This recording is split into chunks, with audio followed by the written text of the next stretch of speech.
आप सबका एक बार फिर से इस इम्पोर्टेंट क्वेश्चन सेशन में हार्दिक स्वागत है, अभिनंदन है।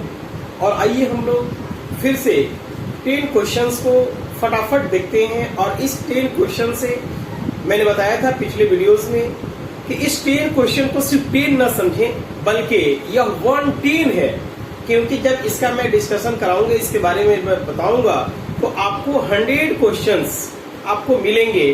तो +10 ये और उसके अलावा 100 क्वेश्चन, यानी कि 100 + 10 = 110 क्वेश्चंस आपको मिल रहे हैं तुरंत फटाफट इस वीडियो में। इसलिए देखना बिल्कुल नहीं भूलिएगा, पूरी वीडियो देखिएगा।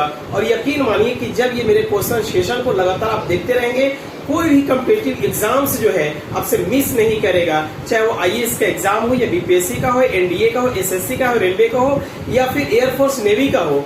बिल्कुल आप उसमें 100% अपना आंसर करके आएंगे, ये मेरा यकीन है। और आपका क्वेश्चन इस तरह से पूछा जाता है जो आसानी से आपको चुटकी बजा के क्वेश्चन बनेगा। तो आइए सबसे पहले हम लोग देखते हैं फटाफट क्वेश्चन नंबर 1। बादामी क्रांति का संबंध है किसके उत्पादन से है? सबसे पहली बात तो यह है कि क्रांति का मतलब होता है परिवर्तन, यानी उत्पादन प्रक्रियाओं में जब परिवर्तन होता है तो उसे हम लोग क्रांति का नाम देते हैं। और यह जो बादामी क्रांति है, इस बादामी क्रांति का संबंध है मसाला उत्पादन से। और बाद में क्वेश्चन पूछता है कि बादामी क्रांति का संबंध किसके उत्पादन से है, तो मसाला उत्पादन से है। अगर उसको देखें कि और भी कौन कौन सी क्रांतियां हैं जो बहुत ही फेम है, तो हरित क्रांति है जो कि खाद्यान्न फसलों के उत्पादन से संबंधित है। नीली क्रांति है जो मछलियों के उत्पादन से संबंधित है। पीली क्रांति है जो सरसों या तिलहन के उत्पादन से संबंधित है। रजत क्रांति जिसको सिल्वर रेवोल्यूशन कहते हैं, उसका संबंध अंडा उत्पादन से है। उसी प्रकार से देखते हैं कि गुलाबी क्रांति, पिंक रेवोल्यूशन, जो झींगा के उत्पादन से, जिसको आप झींगा मछली कहते हैं, वास्तव में मछली नहीं है, बल्कि वह आर्थ्रोपोडा संघ का एक सूक्ष्म जलीय जीव है, जो एक समुद्री कीड़ा है। और उसको आप मछली समझ के खाते हैं, लेकिन वास्तव में मछली नहीं है झींगा, क्योंकि वह गैर वास्तविक मछली है। तो इस तरह से देखते हैं कि वह जो पिंक रेवोल्यूशन है वह झींगा के उत्पादन से संबंधित है। तो इस तरह से आपने देखा कि इसमें फ्लड रेवोल्यूशन भी आता है जो दूध उत्पादन से संबंधित है, जिसे सफेद क्रांति कहते हैं। काली क्रांति होता है जो अफीम उत्पादन से है, पेट्रोलियम उत्पादन से है, या उस तरह से कोयला उत्पादन से है। उसी तरीका से देखते हैं कि भूरी क्रांति, बहुत इंपॉर्टेंट क्वेश्चन, भूरी क्रांति जो उर्वरकों के उत्पादन से संबंधित है।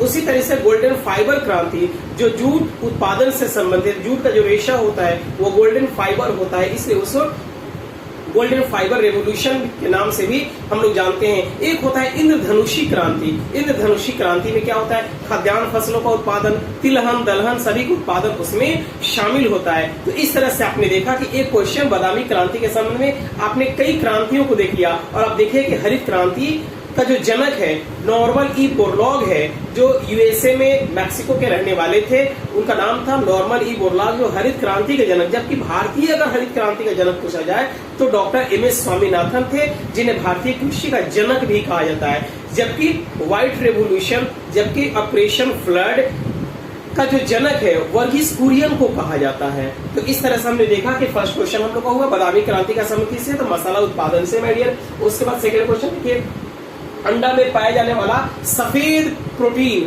का नाम क्या होता है? सबसे बड़ी बात तो ये है कि अंडा का जो होता है 3 भाग होता है। उसमें सबसे पहले जो भाग होता है, जो कवच होता है, जिसको आप जो है कि कहते हैं सेल कहते हैं, तो वह सफेद रंग का जो सेल होता है, जो ठोस होता है, सॉलिड होता है, वास्तव में वो कैल्शियम कार्बोनेट से बना होता है, CaCO3 से बना होता है। तो वह कैल्शियम कार्बोनेट से बना हुआ अंडे का कवच होता है। ये भी क्वेश्चन पूछता है कि अंडे का कवच किससे बना होता है, तो कैल्शियम कार्बोनेट से बना होता है। उसके बाद अंदर जो लिक्विड होता है, जो सफेद रंग का होता है, वह सफेद रंग का वास्तव में प्रोटीन होता है। उस प्रोटीन का नाम है आपको एल्बुमिन।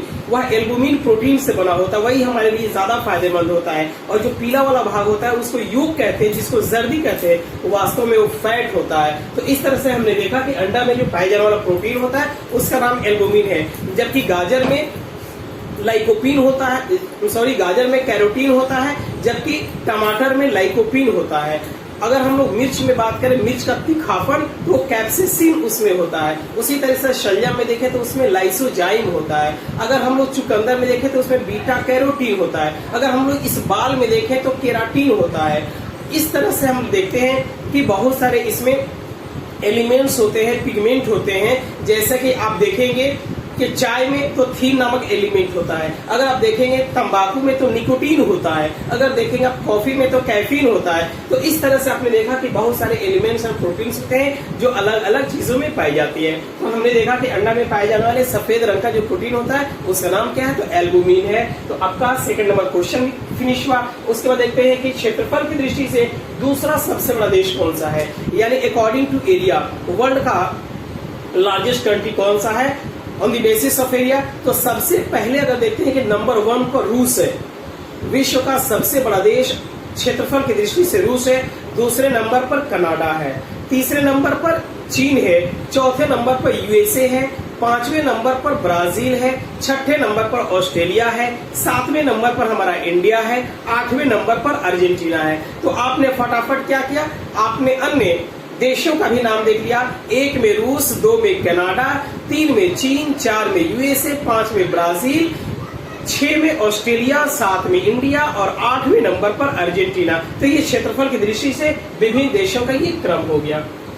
हमने देखा संसार की सबसे लंबी नदी का नाम क्या है, तो दोस्तों नदी उसे कहते हैं जो स्वाभाविक रूप से बहने वाली जलधाराएं होती है, यानी वास्तविक रूप से बहने वाली जलधाराओं को नदी कहा जाता है। अब यह जो नदी है विश्व की सबसे लंबी नदी जो अफ्रीका महादेश में है, और वह उस नदी का नाम है नील नदी, जो आपको दक्षिण से उत्तर की दिशा में बहती है। विक्टोरिया झील के पास जो है वह मून पर्वत है, और उस मून पर्वत से वह नील नदी निकलती है, और वह नील नदी उत्तर की ओर बहती हुई भूमध्य सागर में जाकर गिरती है, जहां पर सफेद और ब्लू नील दोनों आपस में मिलती है। वहीं पर सूडान की राजधानी खार्तूम भी बसा हुआ है। उस नील नदी को मिस्र की देन कहते हैं, यानी कि मिस्र जो है, तो मिस्र को फर्टाइल बनाने में, चूंकि मिस्र एक जो है कि कृषि प्रधान देश है, उसे फर्टाइल बनाने में नील नदी का बहुत बड़ा कंट्रीब्यूशन है। तो हमने देखा कि नील नदी विश्व की सबसे लंबी नदी है, वह विक्टोरिया झील के पास से निकलती है, यानी विक्टोरिया झील से निकलती है।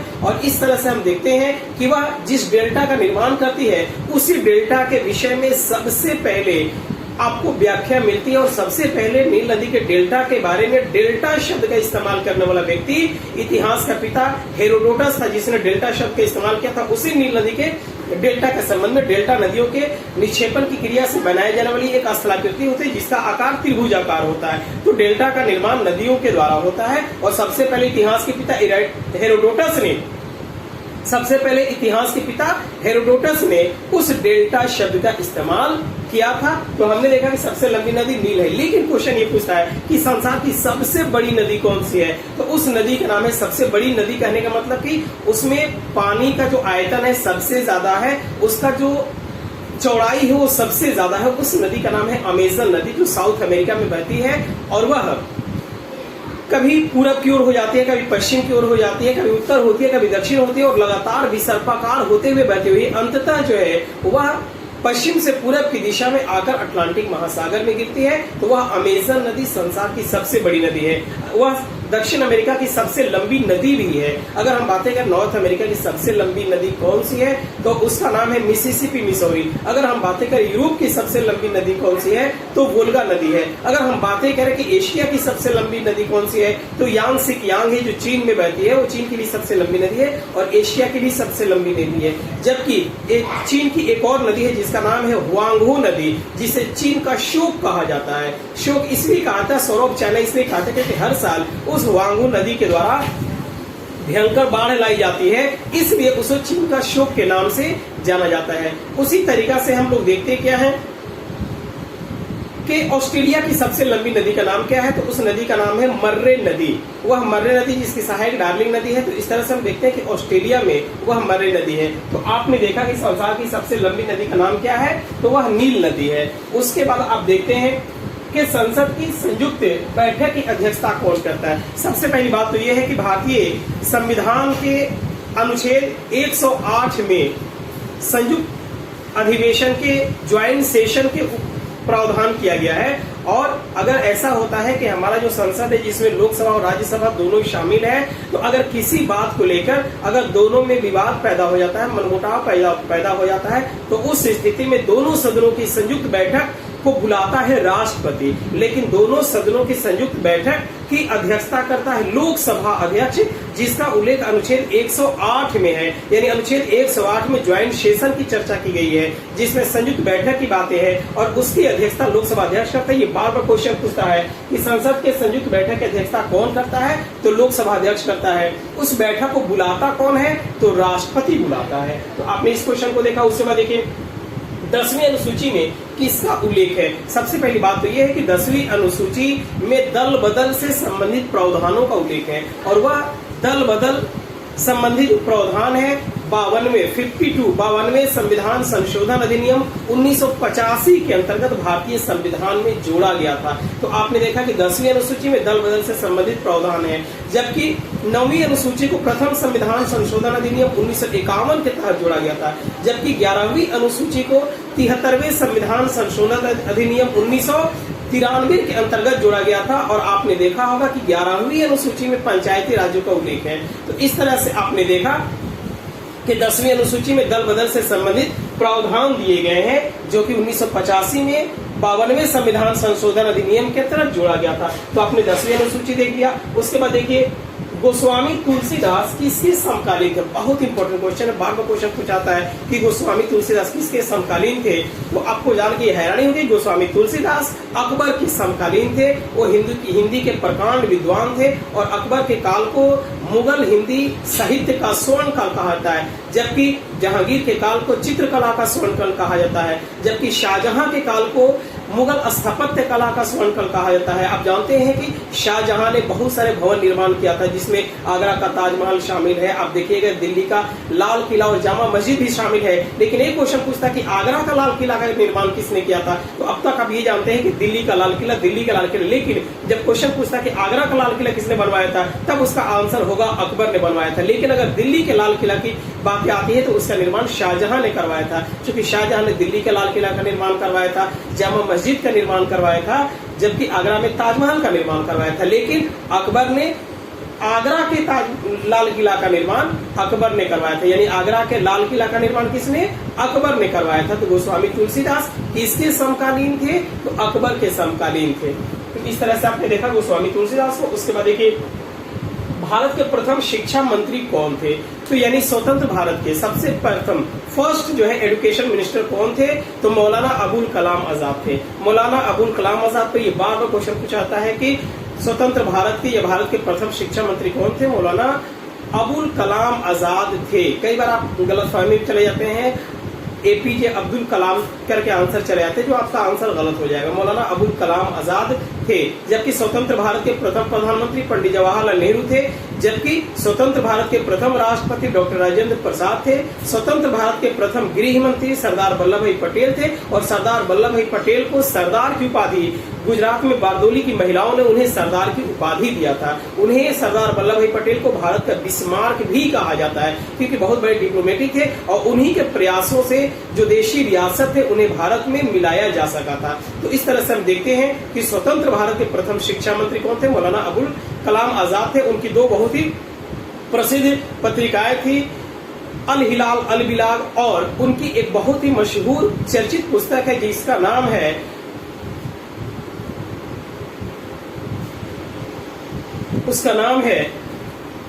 The India means freedom. तो India means freedom Maulana Abul Kalam Azad की पुस्तक का नाम है, बहुत ही मशहूर पुस्तक है। तो इस तरह से आपने देखा कि भारत के प्रथम शिक्षा मंत्री कौन थे, तो मौलाना अबुल कलाम आजाद थे।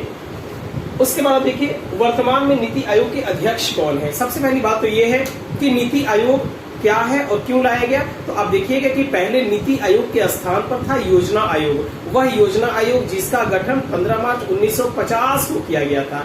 यानी योजना आयोग का गठन कब, 15 मार्च 1950 को किया गया था। लेकिन 1 जनवरी 2015, डेट याद रखिए, 1 जनवरी 2015 को योजना आयोग का नाम बदल दिया गया और उसके स्थान पर रखा गया नीति आयोग। तो पहले भी योजना आयोग के अध्यक्ष पदेन अध्यक्ष प्रधानमंत्री हुआ करते थे, और आज भी नीति आयोग के पदेन अध्यक्ष जो है वह जो है कि प्रधानमंत्री है। यानी नीति आयोग के अध्यक्ष कौन है, तो वह प्रधानमंत्री है। तो ये क्वेश्चन आपको 12 पूछा है। भारतीय विकास परिषद एनडीसी नेशनल डेवलपमेंट काउंसिल का भी जो अध्यक्ष होते हैं वह प्रधानमंत्री ही होते हैं। तो इस तरह से आपने देखा कि वर्तमान में नीति आयोग के अध्यक्ष कौन है, तो प्रधानमंत्री है। और 10वां नंबर क्वेश्चन, तारों की ऊर्जा का मुख्य स्रोत क्या है, यानी किसी तारे की ऊर्जा का मुख्य स्रोत क्या है। तारे जो चमकते हैं उसमें इतनी ज्यादा जो हीट है, लाइट है, उसकी मेन सोर्सेज क्या है, तो उसका मेन सोर्सेज है नाभिकीय संलयन। नाभिकीय संलयन को इंग्लिश में कहते हैं न्यूक्लियर फ्यूजन, FUSSION, फ्यूजन। तो नाभिकीय संलयन के कारण किसी तारों में ऊर्जा की प्राप्ति होती है, यानी जब हाइड्रोजन के दो छोटे छोटे न्यूक्लियस आपस में मिलते हैं तो उस क्रिया को नाभिकीय संलयन कहते हैं। और उस दौरान हीलियम की उत्पत्ति होती है, अपार मात्रा में एनर्जी पैदा होता है और एक न्यूट्रॉन भी अलग हो जाता है। तो वह जो क्रिया होती है उसको नाभिकीय संलयन कहते हैं। उस समय बहुत ज्यादा एनर्जी पैदा होती है। उसी नाभिकीय संलयन के सिद्धांत पर हाइड्रोजन बम बनाया जाता है, जो बार बार उत्तर कोरिया अमेरिका को धमकी देता है कि मैं हाइड्रोजन बम को आपको मार दूंगा, क्योंकि वो उसी सिद्धांत पर काम करता है। जबकि नाभिकीय विखंडन के सिद्धांत पर एटम बम बनाया जाता है, एटम बम काम करता है। जबकि आपने देखा होगा कि 6 अगस्त 1945 को अमेरिका ने जापान के हिरोशिमा शहर पर जिस एटम बम को गिराया था उसका नाम था लिटिल बॉय। तो वह लिटिल बॉय सबसे पहले वह एक एटम बम था, परमाणु बम था, जो कि गिराने के बाद हिरोशिमा तहस नहस हो गया था। उसी तरीका से 9 अगस्त 1945 को अमेरिका ने नागासाकी पर एटम बम गिराया जिसका नाम था फैटमैन।